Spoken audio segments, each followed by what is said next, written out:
ಮೋದಿ ನೇತೃತ್ವದಲ್ಲಿ ನಡೆದ ಸಂಪುಟ ಸಭೆ ಅಂತ್ಯ.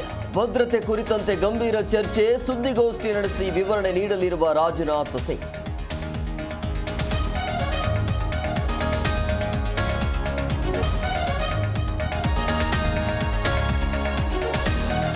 ಜಮ್ಮು ಕಾಶ್ಮೀರದಲ್ಲಿ ಪೊಲೀಸರ ಕಾರ್ಯಾಚರಣೆ. ಶುಕ್ರ ಅರಣ್ಯ ಪ್ರದೇಶದಲ್ಲಿ ಅಪಾರ ಶಸ್ತ್ರಾಸ್ತ್ರ ವಶ.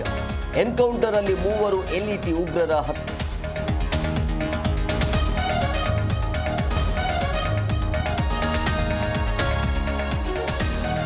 ಪಾಕ್ ವಶದಲ್ಲಿದ್ದ ಬಿಎಸ್ಎಫ್ ಯೋಧ ರಿಲೀಸ್. 20 ದಿನಗಳ ಬಳಿಕ ಪೂರ್ಣಾಂಶ ಬಿಡುಗಡೆ. ಏಪ್ರಿಲ್ 23ರಂದು ಆಕಸ್ಮಿಕವಾಗಿ ಗಡಿ ದಾಟಿದ್ದ ಯೋಧ.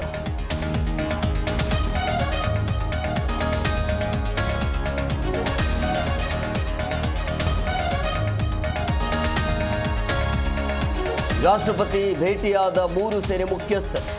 ಸೇನಾ ಪಡೆಗಳನ್ನು ಅಭಿನಂದಿಸಿದ ದ್ರೌಪದಿ ಮುರ್ಮು. ಆಪರೇಷನ್ ಸಿಂಧೂರ ಬಗ್ಗೆ ಮಾಹಿತಿ ನೀಡಿದ ಸೇನೆ.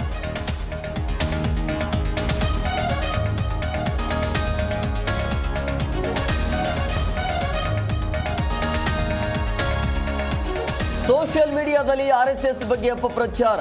ಕರ್ನಲ್ ಖುರೇಶಿ ಕುಟುಂಬದ ಮೇಲೆ ದಾಳಿ ಎಂದು ಫೇಕ್ ನ್ಯೂಸ್. ಸೋಫಿಯಾ ಮಾವನ ಮನೆಗೆ ಪೊಲೀಸ್ ಬಿಗಿ ಭದ್ರತೆ.